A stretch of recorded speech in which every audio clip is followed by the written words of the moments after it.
La Ventana, con Roberto Sánchez.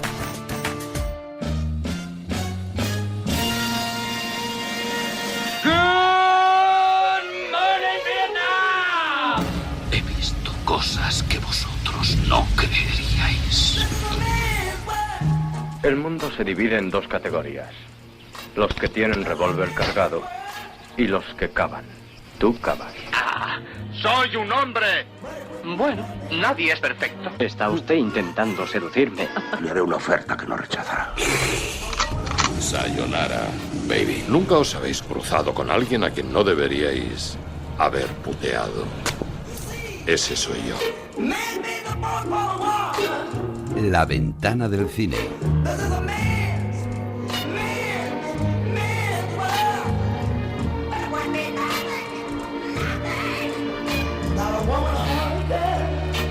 La Ventana del Cine, los miércoles hablamos aquí de cine y hoy lo vamos a hacer con el director de Cinemanía, Carlos Marañón. Marañón, ¿qué tal? Buenas tardes.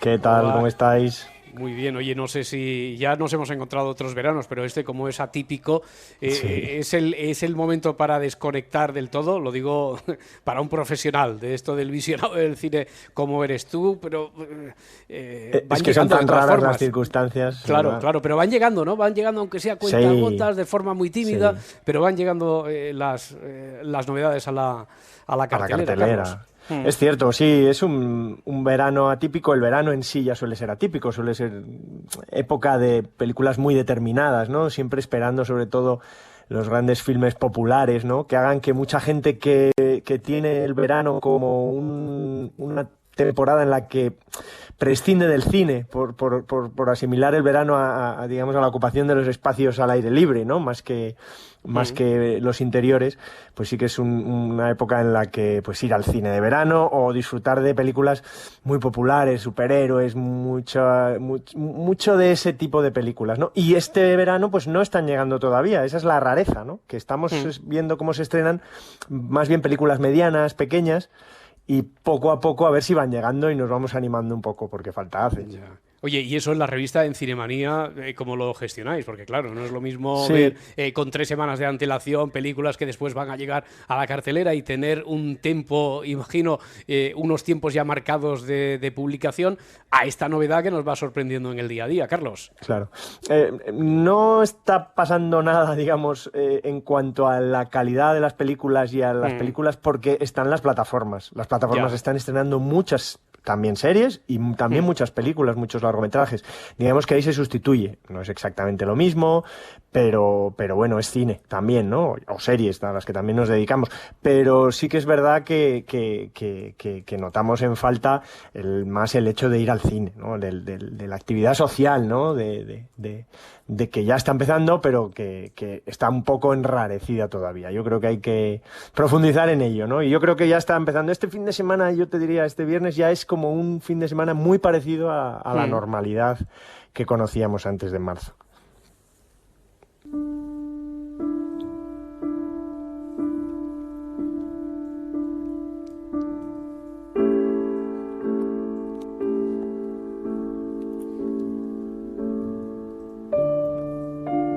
Ojalá sea parecido también en cuanto a la taquilla, porque conocimos los datos del primer fin de semana en el que se abrieron con, ya sabemos, las medidas también de restricción, el aforo limitado, y lo comentábamos también esta mañana. Pues llegó justito al 10%. Bueno, de momento está sonando la banda sonora original de una de las películas que llega, La profesora de piano. Es el 60 cumpleaños de Lara, a quien no le faltan motivos para celebrarlo, y su hijo Víctor va a dar el concierto de piano más importante de su carrera. Está en versión original. Morgen. Ja, wir haben's gleich. Nicht wahr, Frau Jenkins? Hallo, Victor, ich bin's. Herzlichen Glückwunsch zum Geburtstag. 60. La profesora de piano, versión doblada. Buenos días. Buenos días. ¿Algún avance con la vieja? Sí, casi estamos. ¿Verdad que sí? Hola, Víctor, soy yo. Feliz cumpleaños. Y ella, la que cumple años, la protagonista es Lara. Vuelvo a remarcarlo porque, a ver, Carlos, aquí se titula La profesora de piano. Sí. Tú consideras, has dicho que te parecería más adecuado que el título fuera Lara, como es el título original, ¿no? Por la odisea de la protagonista. Es que la referencia es muy obvia respecto a, recordaréis aquella gran película de Michael Haneke, de Michael Haneke, con Isabelle Huppert, que se llamaba La pianista, que en algunos países se llamó La profesora de piano o de piano teacher, o sea que han buscado una referencia, porque es cierto que es un tipo de cine que va por ese lado, que el personaje femenino, en este caso Corina Harfouch, las Corinas veo que están de moda ahora mismo, pero es una actriz estupenda, que hace un trabajo extraordinario y que tiene similitudes su personaje con aquel mítico de Isabelle Huppert que ganó premios en todo el mundo, ¿no? En este caso es una película menos... Empieza siendo muy dura porque esta señora se quiere tirar por una ventana. No estoy haciendo es el punto de partida, eso no es spoiler, es el inicio de la película. Es el inicio de la película.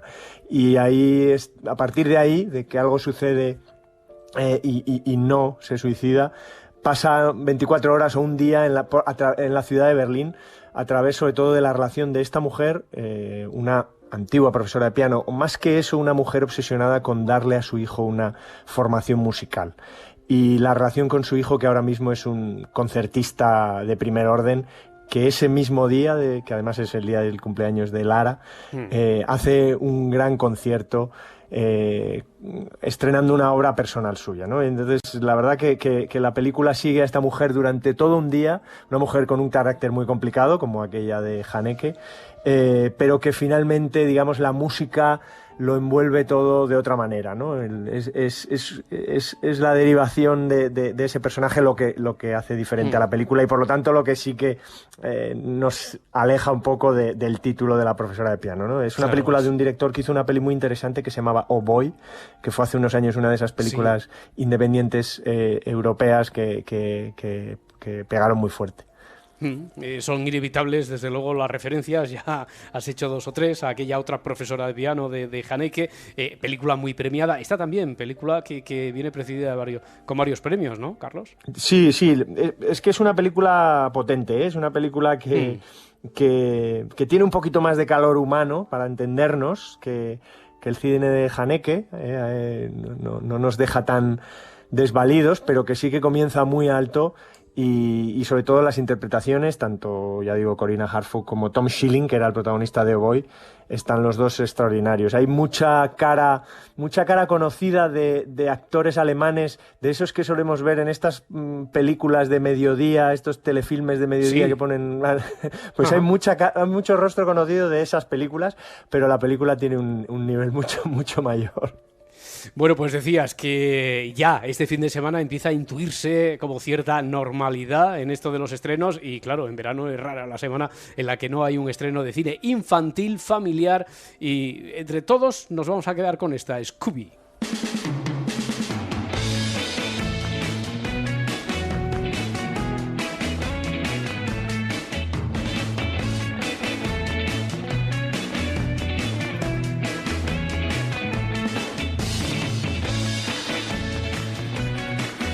Scooby es lo que es o lo que uno puede imaginarse que es, ¿no, Marañón?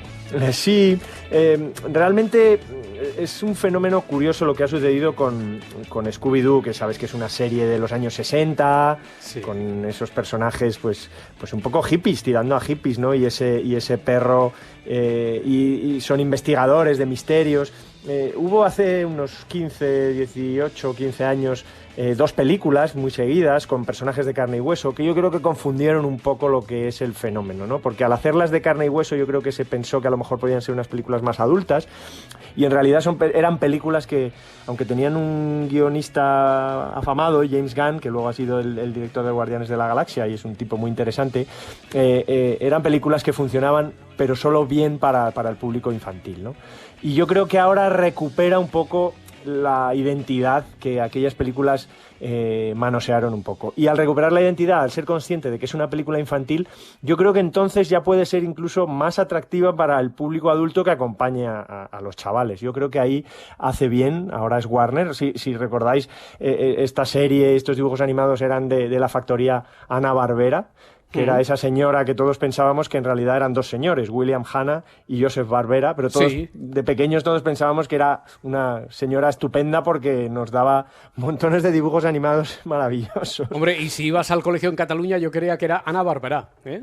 Más todavía, sí, exacto. Sí, que era nuestra.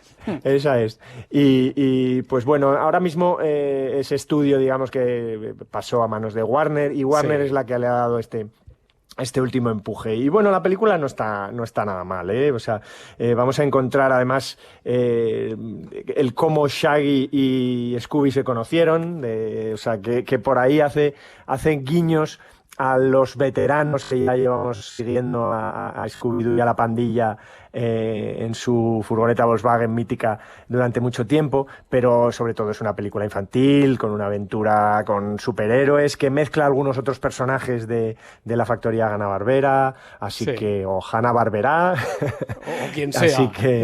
Así que hay un poco para todos, pero yo creo que recupera un poco el pulso, y es una película ya de animación, con mucho humor, que yo creo que funciona bien, ¿eh?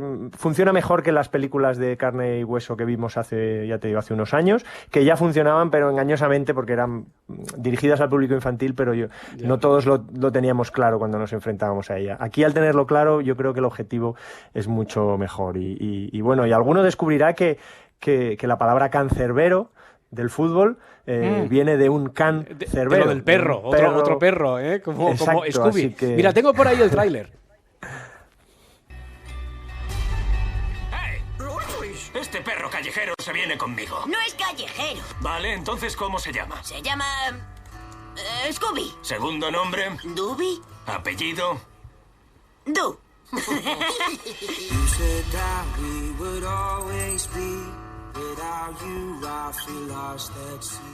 Pues la historia más fiel a la original, aquella con la que crecimos algunos, las historias de Scooby-Doo y la panda esta de hippies, como muy bien describía Carlos Marañón.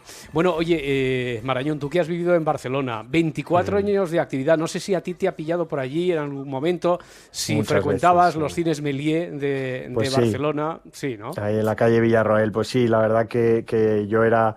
me pilló en determinadas épocas, en algunas épocas pues muy asiduo. Yo ahí he podido ver películas que de otra manera no habría podido ver en pantalla grande nunca, incluso películas que a lo mejor ya había visto en televisión, en vídeo, pero la verdad es que es una pena enorme, porque yo qué sé, yo he visto los 400 golpes en pantalla grande allí, yo he visto La noche del cazador, por ejemplo, a Robert Mitchum allí por primera vez, y son cosas que no vas a olvidar nunca, ¿no? Claro. Y es una pena porque además uno pensaba que había hueco, ¿no? O que hay hueco en una ciudad como Barcelona, que además tiene tanta gente fuera, para un tipo de cine en versión original que no es de estreno o no es estrictamente de estreno, sino que además tiene una programación de rescate de clásicos que en otros lugares parece que también funcionan, así que la verdad es que es una pena enorme. Sí, uno pensaba que había hueco, pero a ver, ¿quiénes han sido aquí los malos de la película? La crisis, ha tenido mucho que ver la COVID-19, hablan también del mal estado del inmueble.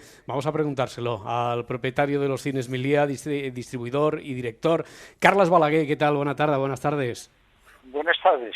A ver, ¿qué ha pasado? Dice Marañón. Yo pensaba que había hueco, aún hoy en día, aún como se están dando las circunstancias, pero nada, no ha sido posible, Carlas. No, Carlos Marañón lo ha explicado. Este hueco existía. Existía y todos han sido de jóvenes cuando la censura era más en nuestro país, a ver películas a París, a ver películas a Londres y otras ciudades donde realmente existía este hueco del que se hablaba, y había una recuperación de películas, de filmografías de directores, de dar a conocer al público películas que eran absolutamente desconocidas. Pero yo pienso que con el paso del tiempo, y aquí estamos hablando de 24 años, de 5 o 10 años que más o menos podríamos subsistir, a entrar dentro de unas terreno pantanoso en que tú las has dicho, las causas, los accidentes que tuvo el cine, se quemó la cabina, hubo inundaciones, después, no sé, los problemas que hemos tenido, esto que se llama con el casero, y todo esto han hecho difícil la continuidad, y sobre todo, yo pienso que lo principal, desgraciadamente, ha sido el poco soporte del público, que realmente económicamente los últimos 5 o 6 años han sido un auténtico viacrucis. Este final tiene mucho de emocional. Bueno, ya lo tiene la historia de los cines. A mí, por ejemplo, pues me parece entrañable que en Marañón, a mí me ocurre también con eso, sé en qué cine o en qué circunstancia he visto cada una de las películas, y cuando uno lo relaciona con la sala en la que ha estado es porque la sala no es una sala cualquiera. Le iba a preguntar a usted en lo personal qué supone el cierre de estos cines, pero bueno, ya cuando le hemos llamado para cerrar esta entrevista, me ha dicho mi compañero, es que le hemos preguntado qué tal lo lleva y me ha dicho que fatal. Bueno, sí, fatal lo llevo, porque claro, ha sido una aventura de 24 años y una aventura que casi ha sido un viaje por la cinefilia o por la historia del cine. Ahí hemos visto pues filmografías enteras como la de Willy Wilder, hemos visto películas de Mankiewicz, Hitchcock, después hemos visto cine más moderno como podría ser películas de Jarmusch, cine europeo, como tú has citado, una de mis películas fetiche que estoy orgulloso que se pudiera exhibir, que son Los 400 golpes. Después hemos visto películas italianas de Fellini, de Pasolini. O sea, el abanico es muy grande y muy tentador. Pero bueno, las cosas empiezan y se terminan. No se ha terminado de la mejor manera, porque a mí me hubiera gustado continuar mucho tiempo más, tampoco no mucho más, porque yo ya desde que inicié esta aventura hasta ahora ya paso de 70 años, tampoco puedo resistir muchos golpes más, pero bueno, me hubiera gustado haber terminado de otra manera. Además, Roberto, se conjuga aquí que Carlas es además cineasta, es director de cine. Yo creo que es muy bonito. Bueno, sus películas han funcionado bien, muchos documentales, pero también películas de ficción durante muchos años. Y bueno, era una cosa muy entrañable, ¿no? Poder ver que un empresario, un pequeño empresario de exhibidor, también era cineasta, ¿no? A mí me parece que se rompe también algo más allá, ¿no? Algo poético también, ¿no? En este caso, con los Méliès y con Carlas, ¿no? Director de La Casita Blanca, de La Ciudad Oculta, de La Bomba del Liceu, su última película, y otras muchas, ¿no? Desde los años 70 y antes, ¿no? Sí, lo que tú dices es una de las cosas que más me llevó a poner en marcha este proyecto. Todo lo que has apuntado, que hay directores que pese a su momento álgido, su auténtica pasión era ponerse a exhibir películas. Yo recuerdo que de pequeño me sorprendió que Caute Obrero hubiera tenido en Dinamarca un cine, o mucha gente que ha abierto cines, para dar un poco a conocer su gusto, su manera de ver el cine, la manera de programarlo. A mí me gustaba sobre todo los ciclos de verano, cuando en aquellos 2 o 3 se recuperábamos todo el año de clásicos, haber hecho cosas extremas como dar a conocer el final alternativo de Vértigo, o cosas que bueno, que pensaba que podían aportar al plus del cinéfilo que ve una película un valor más. Esto en algunos casos se ha podido cumplir, seguimos en la lista de películas recuperadas con su metraje original e íntegro, pero bueno, es hora de cerrar la carpeta y decirlo, hasta aquí hemos llegado con la máxima dignidad y ya está. Sí, ¿y ahora en qué web de unos cines vamos a poder ver el cartel de No vendemos palomitas, señor Balaguer? ¿Qué haremos cuando solo nos queden multisalas? Que ¿el cine de autor está en peligro o no? Sí, yo creo que sí, totalmente. Yo creo que tú lo has definido muy bien. Quedará reducido al reducto tal vez de la Filmoteca o algún local más, pero el cine está en peligro, porque los costes son muy altos, poner en marcha la película cuesta mucho y sí, es la película tuya, pero la pregunta tuya es muy pertinente. Está en peligro el cine clásico, la recuperación de los clásicos, y hay otro problema que he añadido, que es que nos llevaría para una discusión alta, es la necesidad de que en la escuela o en los colegios lleguen a conocer las películas. El cine, no lo digo por mí porque no tengo ninguna vocación de maestro ni didáctica, tendría que ser un poco una asignatura que se diera a conocer. Es un poco la historia del arte del siglo XX, el arte más prioritario. Yo pienso que eso ayudaría a que cada alumno, cada chico tuviera unas claves en las cuales poderse aproximar a las películas, como se puede aproximar, pues por ejemplo, si le interesa ver una catedral o un museo. Pero bueno, sería una discusión larga. Bueno, muy interesante discusión. Sería muy interesante que existiera esa asignatura, pero mientras, pues los cines Méliès en Barcelona, pues en lo que a ellos les ha correspondido, pues han podido cubrir ese hueco, y Carles Balaguer, su propietario, pues ha sido el responsable de que eso haya sido así. Nos apena saber que no hay más oportunidad de que podamos poner otro final a esta película, pero le agradecemos toda la labor hecha. Carles Balaguer, muchísimas gracias. Buenas tardes. Muchas gracias a vosotros por el interés. Buenas tardes. À Paris, dans chaque faubourg, le soleil de chaque journée. Pues mira, Marañón, casi para terminar vamos a ir a París, ¿sí? Es otra forma de ver cine. ¿Se imaginan ver cine en un barco? Es que la capital de Francia celebra cada verano el evento conocido como las playas de París, que crea playas artificiales en el Sena, en el lago artificial más grande de la ciudad, y este año las playas de París pues va a tener una novedad, una gran novedad. Para celebrar su inicio, el sábado 18 de julio, se va a instalar un cine flotante en ese lago artificial, un cine donde un máximo de 150 personas podrán ver una película a bordo de 38 barcos eléctricos. Carmen Vela, corresponsal en París, ¿qué tal? Cuéntanos. Buenas tardes, Roberto. Buenas. Hola. Sí, será un evento único y gratuito para promocionar las playas parisinas. Tiene lugar este sábado en el Bassin de la Villette, la laguna que une el canal de Our con el canal de Saint-Martin en el distrito 19 de París. Esta especie de piscina gigante tiene 800 metros de largo por 70 de ancho. Se va a transformar este sábado 18 en un cine flotante, como habéis dicho.